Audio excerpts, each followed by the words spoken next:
In coronavirus hotspots all across the country, the number of children becoming infected with the virus is on the rise. Now, of course, it's a big concern on the minds of many parents. A local pediatrician is helping to dispel some of the myths associated with COVID-19 when it comes to our kids. And Beth Ward getting answers for us tonight. She joins us now live from home. Beth.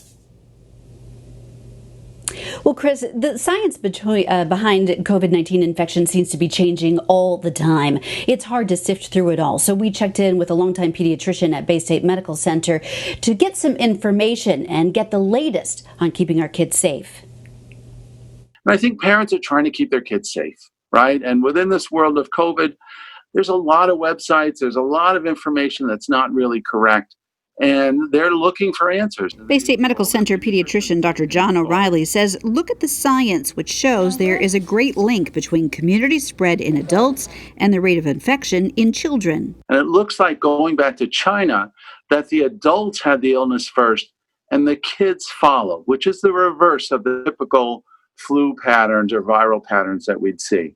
So it's not surprising in a place like Florida or Arizona, where the rates of positivity are shooting up, that the kids' rates of positivity will follow. Also in Florida, 5 children have now died from COVID-19. It is very rare for a child to die in COVID. Dr. O'Reilly tells Western Mass News children 10 and younger have fewer of what's called ACE2 receptors, a protein that provides the entry point for the coronavirus to grab onto and infect human cells. With less receptors, they're going to get less of a viral load.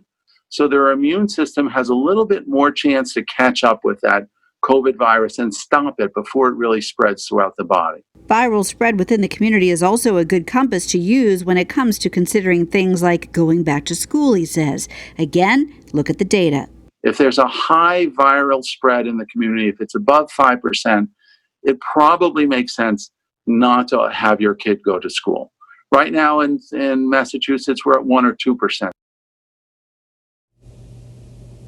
Dr. O'Reilly also says that it is a myth that doctors' offices, pediatrician offices, are not safe. He says they are working very hard to implement new procedures and make it safe for everybody concerned. And considering that the vaccination rate when this pandemic began dropped to 60%, he said now is the time to make those appointments.